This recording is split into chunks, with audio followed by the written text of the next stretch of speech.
Hello everyone, this is Shanu Bhatia from Gossip Funda. Today I am going to make a video on the topic what processor do I have. Starting with the first topic, what is a processor? A processor, also called a microprocessor at times, is a very small chip that resides inside your computer. These days, other devices such as smartphones, tablets and so on are powered by them. Technically speaking, they are silicon-based circuits with a lot of connections and they pretty much control the input and output data of the device. Processors these days hand trillions of signals at once, which is probably the reason we are able to have such astonishing devices at our disposal. Next is how to check processor details on PC. Access the Start menu. Hence, click on the Windows icon on the bottom left corner of the screen or the Windows key on the keyboard. You need to go to Settings window. So, go for the gear icon. If you want the quick route, then you can just go for the Windows key plus I key on keyboard.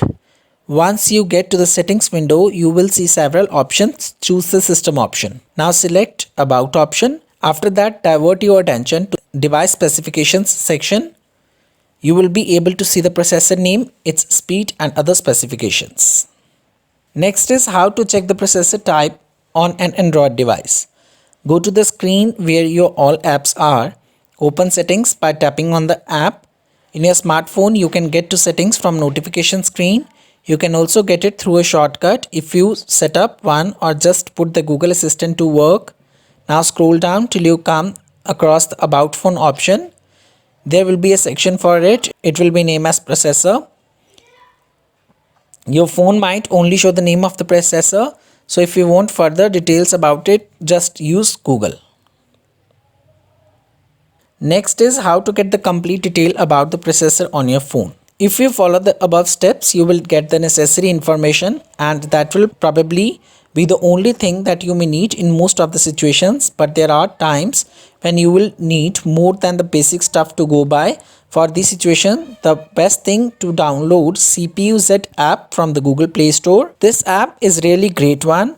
Right at the top of the screen, it will show you the full name of the processor and following that, it will show rest of the processor's detail. But it does not stop there. It also shows a bunch of information about including the clock speed of the processor. Moreover, it shows the current speed of each and every core of the processor. You can see them in real time. This comes in handy in a lot of situations. For example, you could check out the speed of each core if your phone is feeling a little sluggish to you, and in that case, then you can find out the reason behind it. Hence, you can determine a good time to clean your system's cache, delete a poorly performing app, or restore the phone to factory resets. There are various other tabs on the app that give you information about other stuff on your phone, and this includes stuff like the phone's temperature, sensors detail, battery info, RAM available, system details and so on. Last but not the least, conclusion. I would like to conclude the topic by saying that we have explored a bit about processors in general and why you might need to know the type you have. After that, we dived into details of finding out exactly that of Windows and Android devices. You might have surely picked up a thing or two. So get whatever you wanted to be done. I hope you like this video. If you like it, please like, subscribe and share my channel. And don't forget to write your valuable comment in the comment box. Thank you everyone.